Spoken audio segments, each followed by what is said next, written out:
felt the excitement coming in. She's like, yes, turn right, turn right. She does not like it. She is really eager. She has to read all those knowledge. How many turns do you have? Typing. Oh. Chinese. Yeah, that's Still impressive. Yeah, it's very.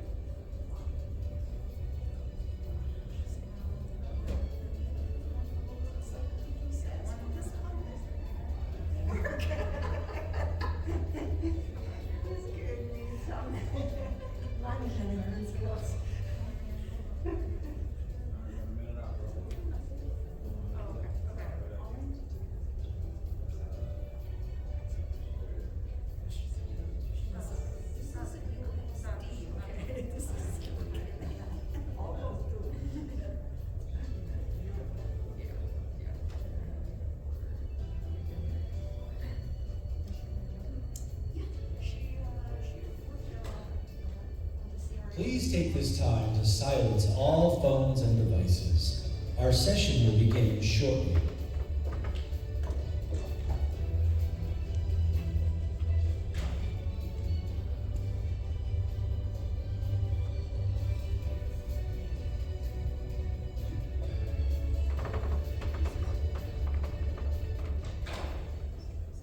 Good morning, everyone, and bienvenidos.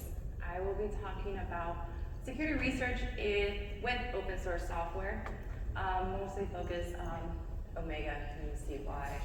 I'm Ms. Cindy said, and I will be giving the presentation today, obviously as I am on stage. That's my social media. You can connect with me on LinkedIn. I'm available on GitHub and also Instagram. I am doing a raffle, a giveaway, for a month of coaching. So with that includes resume, LinkedIn, GitHub reviews, and career pathing. Take a picture of me, tag me on social, with one of your takeaways from either the open source day project, or from this talk, or from just meeting me overall. And you'll be put into the giveaway for the mentorship, or not mentorship, the coaching, one-month coaching. So that's a little bit about me. Oh, wrong side. I'll figure this out. So a little bit more about me. I'm a first generation Cuban American. I'm paving the way to awaken the endormant warrior spirit within all of us, protecting us in both the digital and physical worlds. I'm a proud Latina, standing as a beacon of strength, tackling global security challenges while continuously building communities, serving as a servant leader. That was me a couple years ago. A little bit of me. With a dedication to fostering self-confidence, cultivating partnerships within tech space, and championing diversity and inclusion. I have an extensive background, extending over a decade in cybersecurity and software development, and I hold a bachelor's degree in computer science and a master's degree in forensics. For me, that's not the most exciting part about who I am. I've worked in various areas of cybersecurity, including security operations, security research and development, supply chain security, and open source software. While I've done a lot to contribute to the protective measures in our cyberspace, I also train Brazilian Jiu-Jitsu and lead our women's self-defense program called the Lioness Instincts, where we're trying to drill and pull out the instincts within all of us to protect ourselves, both physical and digital. I've played an active role in establishing and nurturing various DEI organizations and a co-founder of Latinas in Cyber. And my advocacy empowers women to not only join, but thrive in the tech industry by demonstrating strong advocacy for personal development, self-confidence, and acting as a cyber mentor big sister. That's a little bit about me, who I am. So on today's agenda, I'm gonna talk about digital portfolio. I think this topic is very important for those trying to transition or move into the fields. It's an area that I've seen most people don't really understand of how they brand themselves and present themselves. I'm gonna talk about the security impact of open source, go into my project, the one that I'm leading the engineering for, which is the Alpha Omega project. And then the Volume Omega, I'm gonna go into some of the Omega tools and where we need assistance. And if you're interested, you can join us and become an Alpha Omega Guardian. And yes, there is a play on Guardians of the Galaxy, if we haven't figured that out yet. I don't know where to click this thing. So digital portfolio. what's a digital portfolio? Anybody know? No raising hands. So, when I was younger, thankfully, hopefully everybody had breakfast. I had coffee with lots of sugar, so I'm a little wired up for this morning. But when I was younger, I wanted to be a chef. I got into culinary school, and I was interested in just eating food, but I knew that I had to go through culinary arts to become like Anthony Bourdain. So as little me, I needed to demonstrate myself as a 5-star, Michelin star, exclusive chef. Which of these 2 pictures, if I wanted to do that, which of these 2 pictures would I actually make my food look like? Just show of hands, who says the first picture? I want 5-star restaurant chef. Not how good it looks. Well, who says second picture? There you go. So my portfolio should be representing photos like, I'm from Miami, so of course these are photos from Miami, and I'm Cuban, so of course there's Palacio de Jugos. But I should be presenting myself as a chef that cooks very sophisticated meals. Is it gonna fill you? I don't know, depends on your palate. So, digital portfolio. So what is a digital portfolio? A digital portfolio is a way for you to represent yourself as the position that you want to be in. If you want to become a security engineer, when we look at your resume, your LinkedIn, your GitHub, your personal website, you should be screaming a security engineer on that page, a security researcher, a software development, a UI. If it just looks like a person that has a title and their identity linked to a company, it's a little bit harder for you to grasp that branding and that naming. So, whether you're a musician, a food enthusiast, a bodybuilder, or just transitioning careers, maybe dance, a digital portfolio is going to help you represent who you want to be in this world. It's kind of like that saying, be the leader before, or do the road before you get the road. Don't do that, I've done that. It's led me nowhere but skills that I've taken somewhere else. But it's kind of being that image and that role model before you feel internally there. So, some strategies around digital portfolio, this is what I use whenever I'm trying to transition jobs or get a new place, is choosing my content medium. Am I gonna be mostly posting on LinkedIn, social, GitHub, so forth? If you haven't already created one, create, but designing that online portfolio or profile to reflect what you need. Identifying a potential project or area of interest. For those in the room, you're probably interested in software development, open source software, or cybersecurity. So you would be choosing, doesn't have to be this project, I would be also representing other projects, ways that you can reach out into security space. But finding that project that you can work on and start sharing your knowledge and your expertise in there. Understanding that platform. I'm not going to be sending TikTok reels in LinkedIn, so understanding how to communicate in those platforms, and then just start content creating. Content creation can be very simple. You can go ahead and, who's heard of a stand-up? Raise your hands.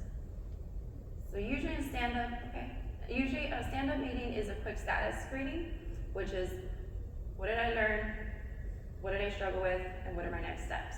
There's more complexity than that.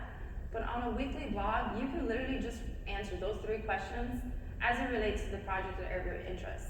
And do that weekly, and you're gonna see how quickly you're gonna grow, you're gonna get that information out, you're gonna help somebody else also find that path. So as you're performing these projects, you can take notes and jot it down. That's a little tidbit on, there's a QR code, I did write a few articles on this. You can get the QR code, and there's 2 articles that explain the different roles in cybersecurity, the different spaces you can protect, defend, or attack. Talks about the different roles in there, different titles, and things to help you get started in cybersecurity, and then 2 other articles diving a little bit deeper on digital portfolio. That's out there for free for you. So, security, that's why we're here. So let's talk about the security impact of open source software. Who knows what open source software is? Cool. Good range of hands up. So open source software is software that's publicly available, that's used widely. So your Python, your, I can go down, Node.js, your JavaScript, your Kubernetes, your Android. anything that we use nowadays has open source software. So whether you're flying our ships or aircraft, some of us traveled here, our motor vehicles, our airports, our health devices, our pacemakers, our eyes, anything that we use, our microphones, our whistling arrows, and of course, unfortunately, our weapons.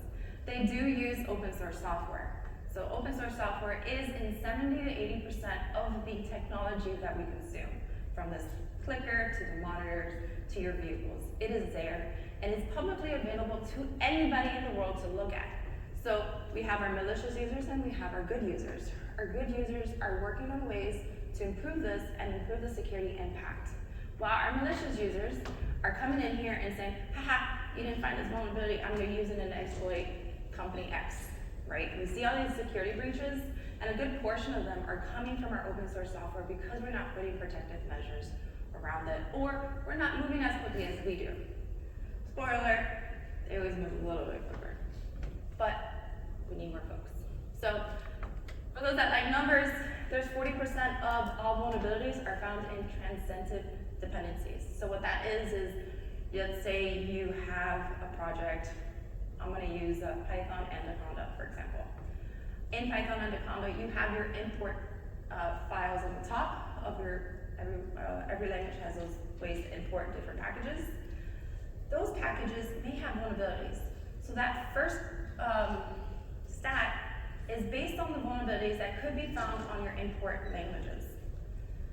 More on the organization, open source software requires, or not requires, best practices mentions that you should have a security policy. That's how to report a security event, how do I communicate to the maintainer, and so forth.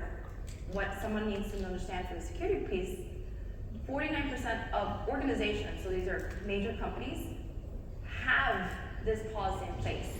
So even if you do find a vulnerability, there's a good chance that we might have a 51% of those open source projects that don't necessarily have a way to report these issues. And then because of open source is mostly run by volunteers and folks that have lives, there is a time to fix, it increases by 20% than proprietary projects, which come from our companies. So a little bit about the project. We are the Alpha Omega project. It's split into two. I lead the engineering side, which is under the Omega, hence Poly Omega. On the Alpha side, we work with open source foundations and groups to help fund and kickstart a lot of their security efforts. So it's either consulting or so that they can hire security experts to help them with them.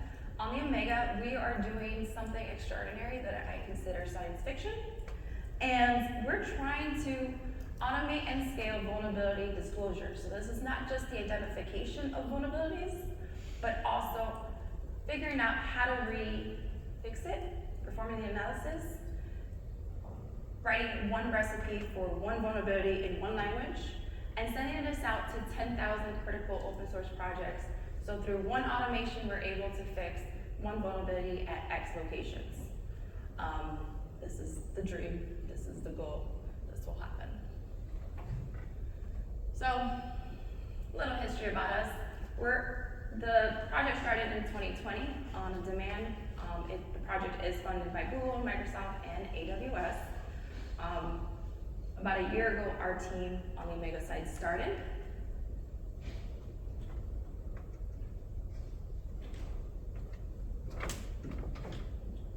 There we go. We are a fun group. It is me and my co-worker, Jonathan Lightshoe, who's a vulnerability research expert. He's handled vulnerabilities on Zoom. And then that's our very fancy mascot, Sassy the Duck, that travels with him. I will have my own mascot one day. Well, I had Groot and Rocket plushies, but then it scared somebody at one of the events, so then I stopped bringing it. They have really big eyes. I don't know why it scared them, but it scared them. So I'm not trying to scare nobody. We're about a year young. I started in November, and Jonathan started in January, and we have just started designing our next steps, and I'll get into that. Over the summer, we are anticipating another one next year. Over the summer, we had a mentorship program, which we hired 4 mentees. You can read the collaborative blog in that QR code. We hired 4 mentees for the summer to help us drive 2 different work streams. The software engineering piece, in which we connected the first part of it, which is the identification of vulnerabilities, into our central hub called the triage portal. And then 2 research mentees who worked on actually writing their own security vulnerability recipe, so fix.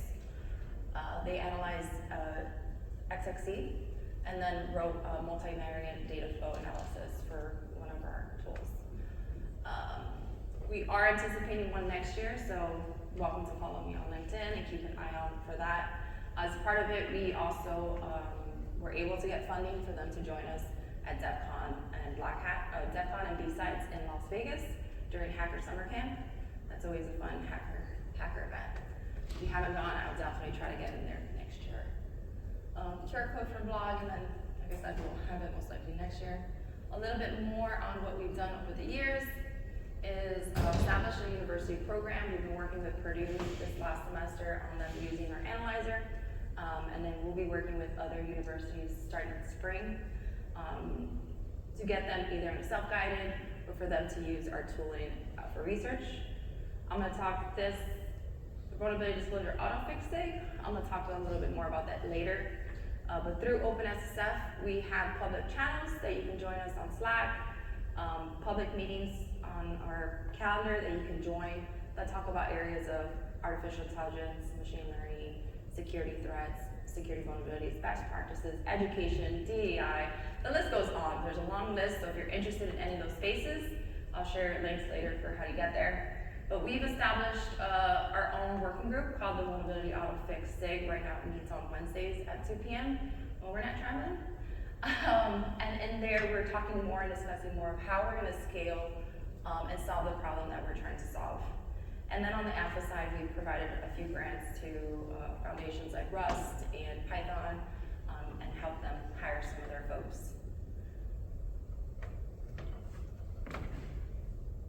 So on the Omega tool chain, the overall goal is to build a tool and processes for conducting automated campaigns to discover, so the identification piece. Triage, this is the analysis, performing research, communicating with the open source maintainer, and then remediating. This is submitting private vulnerability reports. Right now we're focused on GitHub, and making sure that we are sending pull requests that are not only identifying the vulnerability and performing a vulnerability report, but fixing it. So all the maintainer has to do is test it on their end, make sure that it fits and we haven't broken anything, which the way we're trying to do it is using syntax language trees to make sure we're mapping it and not compromising the integrity of the software, and then remediating. This is to significantly reduce the presence of security research, security vulnerabilities at scale from our open source ecosystem. Okay, cool. These are some tools. I'm not sure how the slides are going to be shared out and whatnot, but you're more than welcome to reach out to me on LinkedIn, and I'll share you the slides or share you the links. These are links to our tools. We are in a very early in development and open to contributions. So if this is a project you're interested in, you're trying to get into security space, you're trying to get into software space, we are looking for contribution and help. Starting with our Omega, I'm going that way, that's where they are. I don't know where my finger is. I'm a special person. Okay, starting with our Omega Analyzer on the bottom left. This is a Docker container that contains 20 plus open source security scanning tools with some proprietary licensed tooling. You're able to disable the licensed tooling to run it. It includes CodeQL, SendGrep, and some of the other fancy like OWASP, ZAP. So the analyzer goes ahead, pulls down an open source software, scans it with the 20 plus, outputs a Xero file with all the results, and those results are uploaded to the Omega Triage portal, which is top row on the left. And this is our centralized hub where we're hoping to orchestrate and automate all the actions. From that, we have our disclosure check, which is right under the Omega portal. And this is what scans open source software for things like the security file, who the maintainers, getting that contact information. Our assertion framework is more of a bonus, but adding policies and understanding how to measure our open source projects. We have our open auto vulnerability disclosure, which is state flow. Right now, we do a lot of development in test-driven development. So all the test files are written, and we're looking to start actually adding the functionalities. And then our mega Modern client, we work with a SaaS provider called Modern, using their open refactory and open source projects. We're able to automate pull requests. The issue with this at the moment is it only does public, and for the sensitivity of this data, we're looking to do private. So it is one of the challenges we're looking at. Diving quickly onto the three pieces. As I mentioned, we have the identification. This is leveraging the analyzer to scan it. The analysis, which is crafting a security vulnerability recipe, and then making sure that we're discussing with the open source maintainer and seeing the breadth of that impact. So it's not just writing a recipe for one open source project, we're writing a recipe for one vulnerability in one language and finding every single spot in those 10,000 critical open source projects where it is and patching it. That's where the remediation comes in, and after verification and communication, we're able to patch it. Just a little bit more on the analyzer. People like pictures. This is my 5th grader drawing of the picture, as I like to call it. But ideally, this is a piece that our interns, our mentees did over the summer, where they connected the analyzer, had it pulled down from a remote or a local, so either from your local machine or from GitHub. Pull down the open source project. If there's a flag enabled to upload it to the triage portal, it'll go ahead and automatically upload it via the triage portal API. The API is written on with GraphQL graphing, and we've added security card needs like JWT tokens, checksums to validate that the SAR file hasn't been modified upon transition, as well as verifying that it is a SAR file and not like a PDF or something. Our triage portal, I'm not gonna play the videos, as I mentioned. It's on YouTube, so you're able to look at it. That's a pretty long, but that's a video of our mentees going through the demo of how the triage portal works and the functionalities that are available. Our goal is to make this as a central hub to automate a lot of our work for our security researcher. Right now, a security researcher could spend months on one vulnerability, on one project, because of the communication and human aspect of it. So this is hopefully going to be able to alleviate a lot of pains and have a central portal where they can track and monitor a lot of the work, run the campaigns, create private vulnerability requests, and perform actions on GitHub. So there's a lot of back and forth between like multiple systems. This system is to enable them to have one system where they can move along. This is written in Python Django framework. It has a UI built in JavaScript, and then the admin portal is part of the Django framework.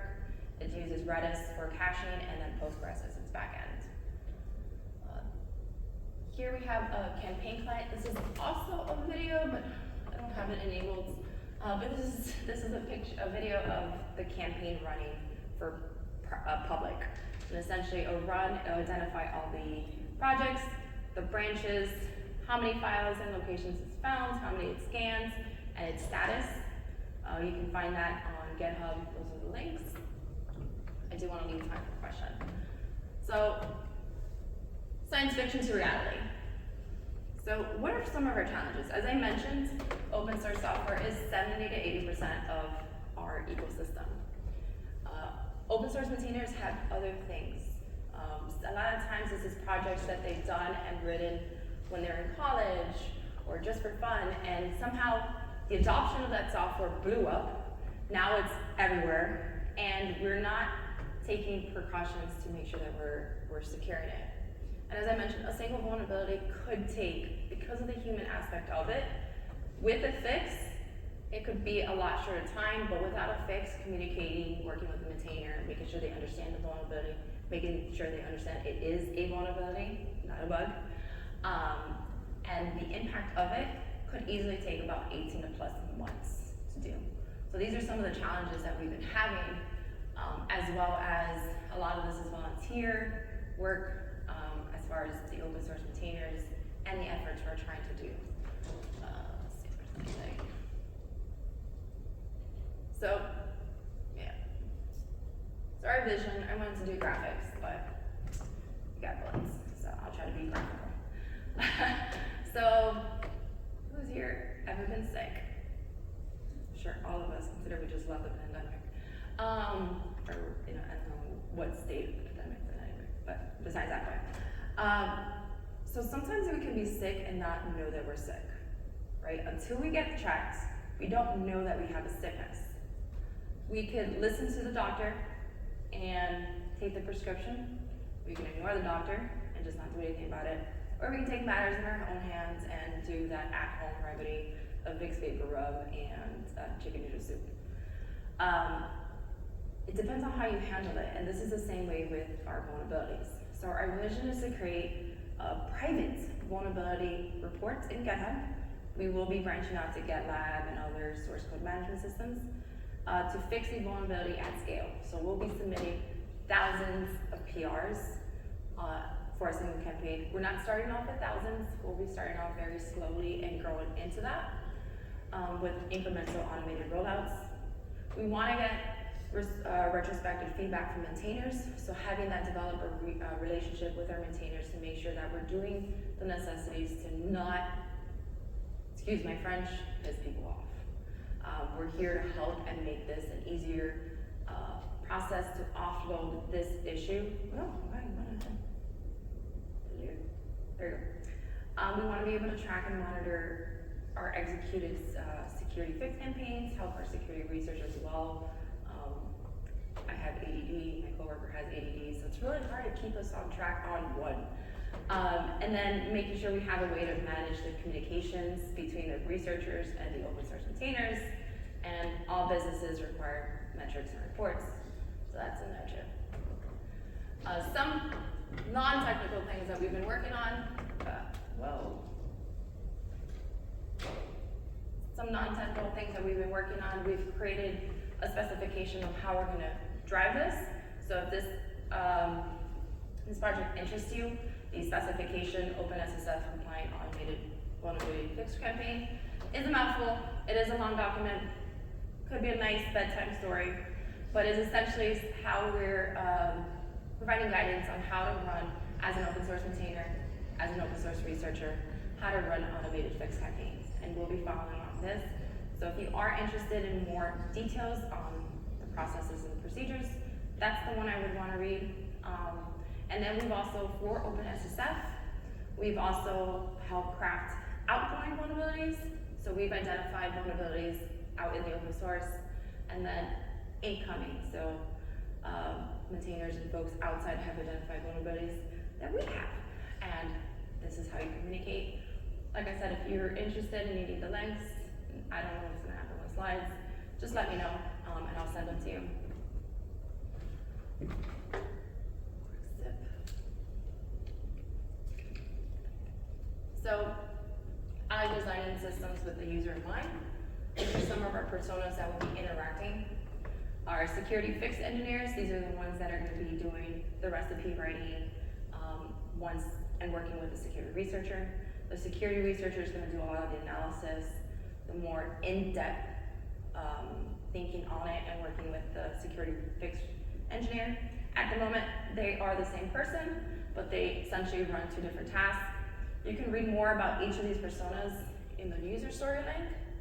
On the top one, that talks about the different concepts, our functional and non-functional requirements, our requirements per personas, and things we're working with GitHub to add to their feature sets.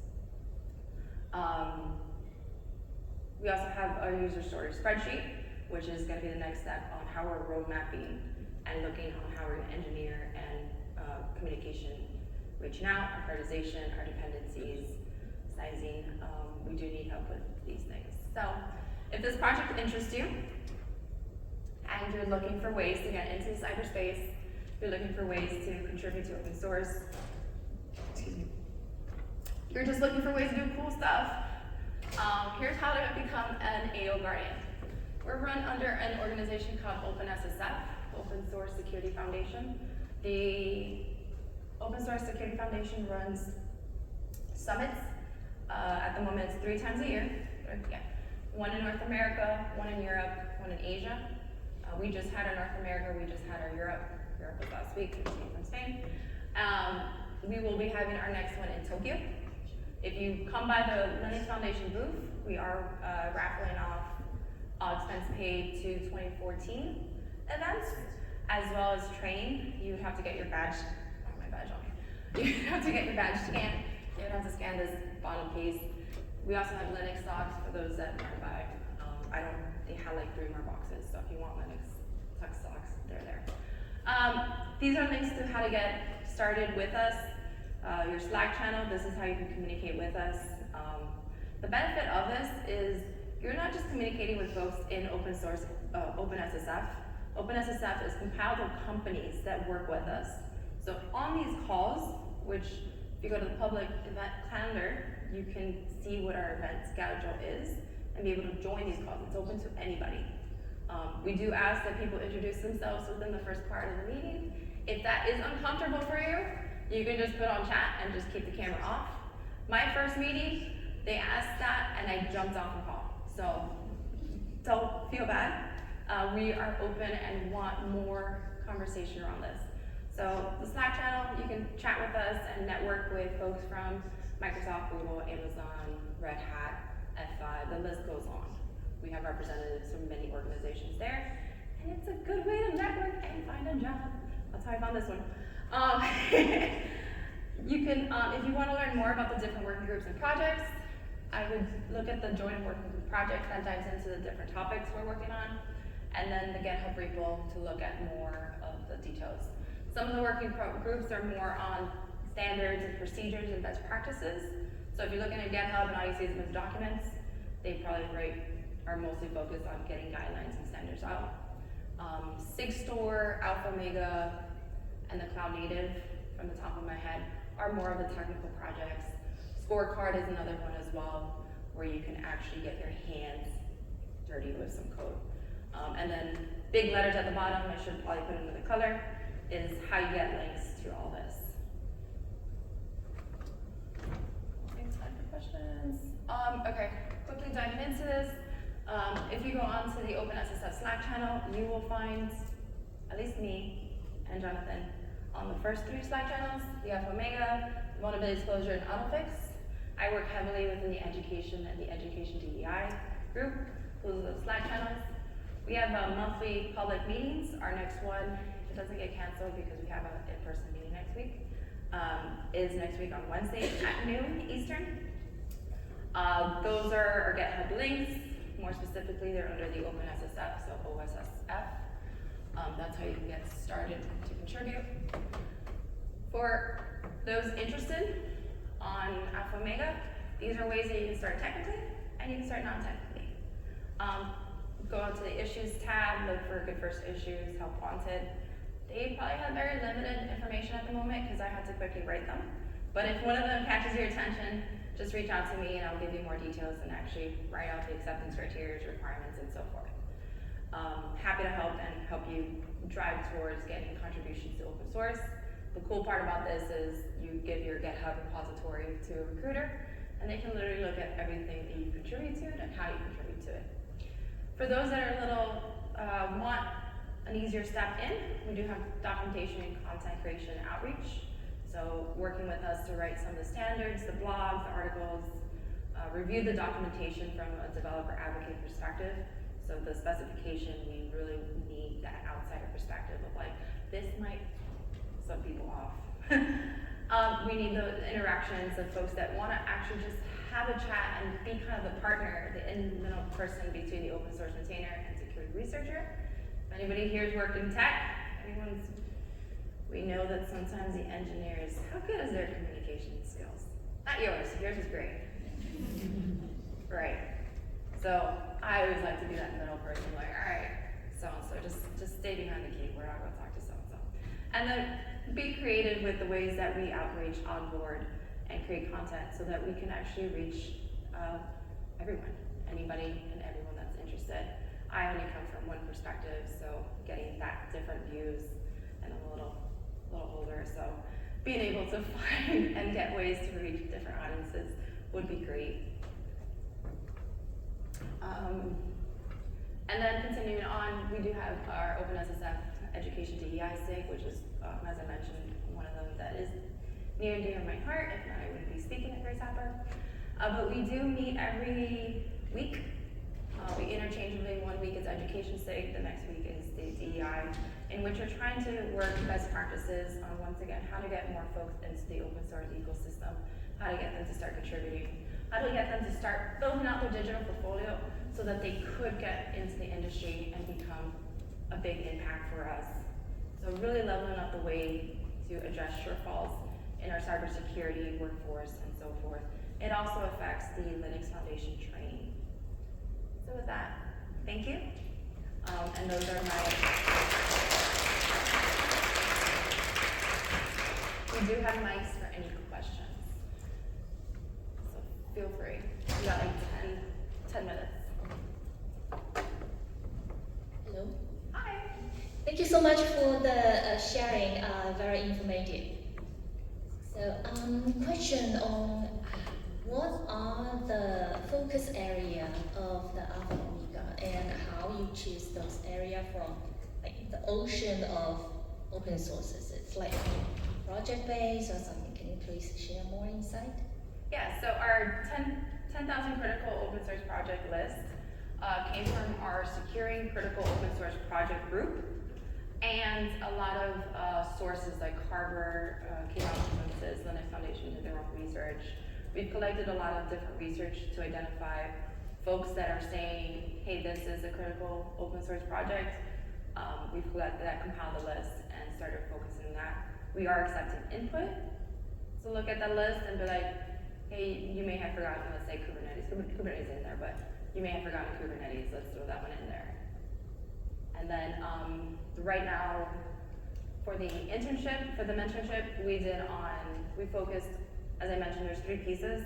We focused on the identification piece to get that system in play, and we focused on the remediation piece. So getting those pieces in play of how we're gonna remediate. Our next step is solving how do we do this privately, because we can't execute a campaign without the private part, as well as any of those low-hanging priority fruits and nuts that we could put in to ease the communication between ourselves and our open source containers. Got it. And so, as you mentioned, as part of Linux Foundation, so is there any like more towards the Linux kernel or some more application like the wallet that is more security related, or the reason why I'm asking is like, for example, if someone would like to join, what are some special technical areas? Is it like more in the cloud or device, things like that? Yeah, so if you want to join, there's multiple ways. There's non-technical ways. The technical ways is you can take the analyzer, clone it, and start using it to scan open source projects.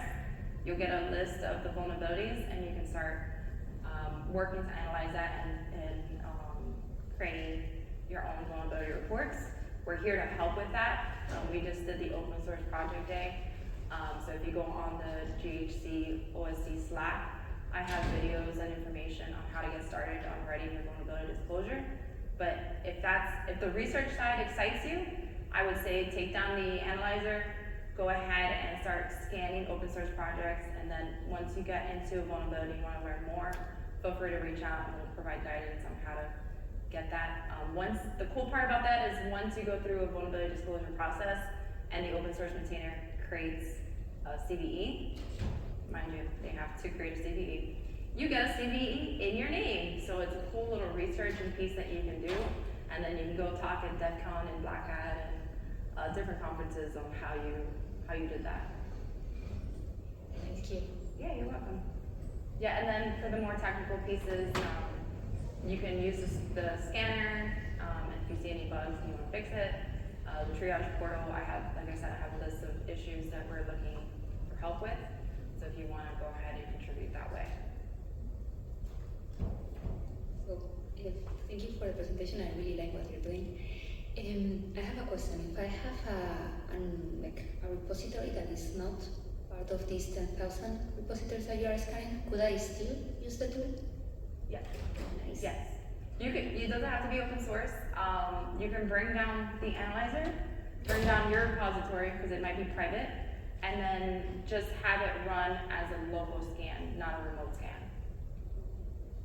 And another question. Besides the regular security findings that you get from SEMGREP and so on, you are talking about security research. Do you add new types of vulnerabilities to these scans, or is what we would get from SEMGREP and it? Yeah, so the results will come from the signatures from SEMGREP and ProQL. You could modify it on our side to like tweak it.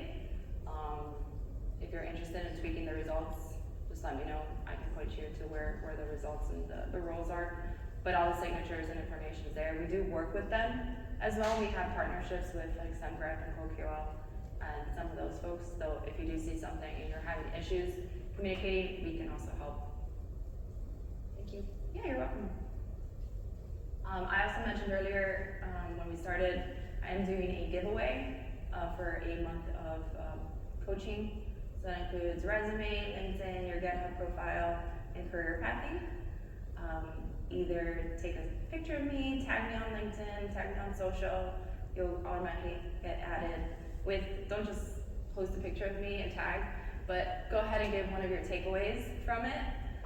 I'll be, I forgot what date, I think it was the 7th or the 8th, I'll be announcing winners. I don't know how many yet, depends how many posts. But really help guide you towards your next step. Is what I would love to give back to the community. About 4 minutes.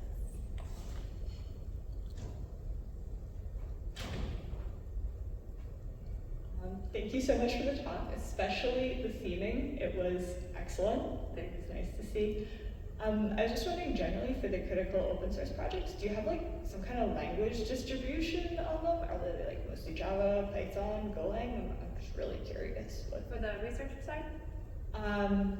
For the 10,000 open source projects that you were monitoring as critical, or?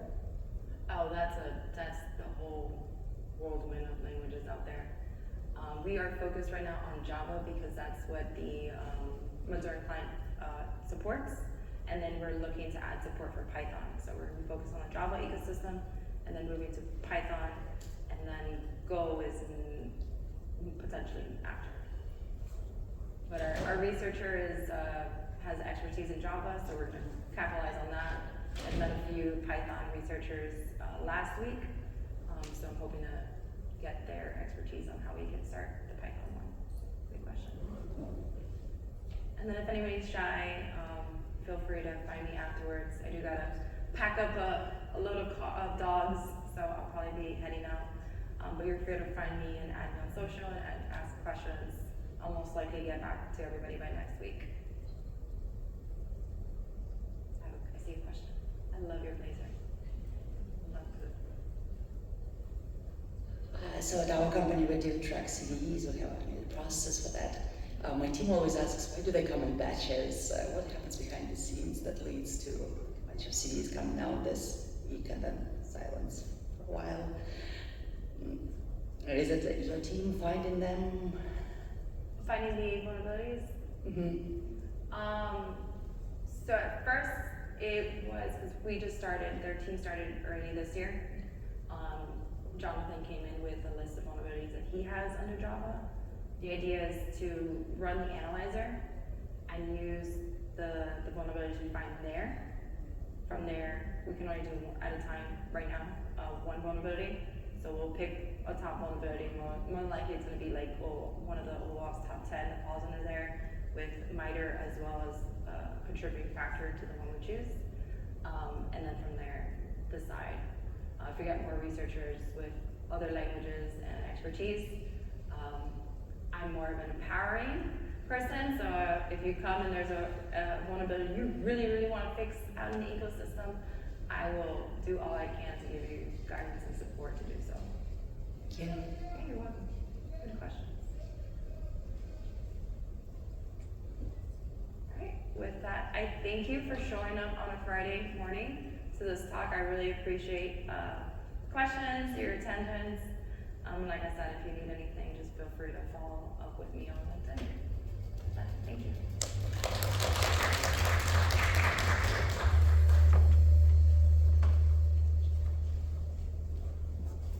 We hope you enjoyed this session's content.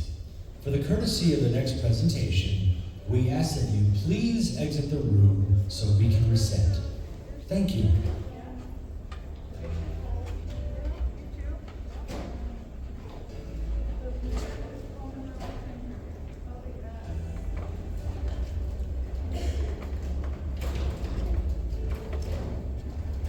This is not a question.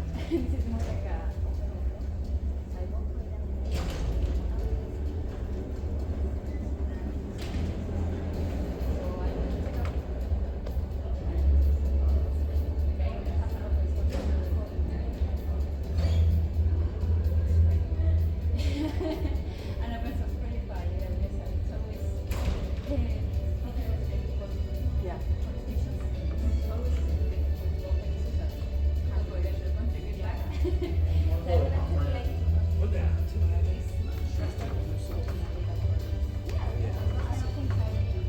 they don't pop out in the security files. They never pop. They don't. I think that's something that they're trying to fix is like having more